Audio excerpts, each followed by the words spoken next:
I want to address debts with you for a minute. If you have debts that you are co-owners on the account with your spouse, then something's going to have to be done to deal with that debt. If the debt is in your individual name, then obviously you can take control of when it's paid, how much is paid, and ensure that it actually gets paid.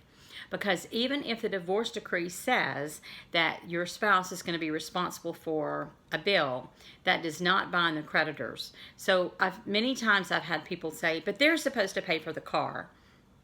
Well, that creditor doesn't care who's supposed to pay for the car. That can be a real problem for you.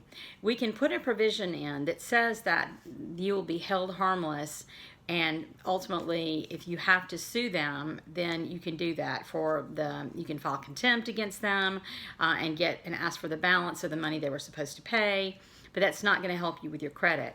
By far the best thing to do is to try to get them to refinance that vehicle or to move that debt into their own name. You don't want to be in the situation where you're hoping that they're going to pay this thing off.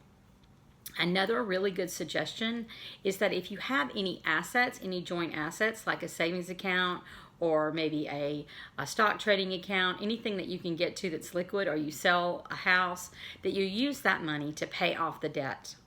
That way you don't have to worry about joint debt being out there and that you're later going to be responsible for that debt or it's going to ruin your credit. And I've seen it happen so many times.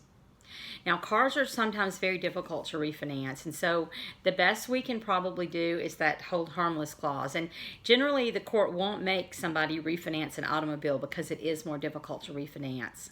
And they aren't going to make people consolidate debts and things of that nature either. They're going to say, this person is responsible for this person's responsible for this. But if you have a chance to settle this or mediate it in a way that you can have these debts dealt with, then I urge you to try to do that. If there's debt for things like home improvement loans, generally the person who gets the house would be responsible for that home improvement.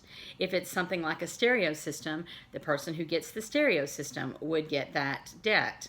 If it's genuinely a joint marital debt, then the court is likely to split it on a pro rata share or to apportion it to the person who maybe makes the most money. Debt can be a tricky thing in the divorce simply because you're responsible for it if your name is on it.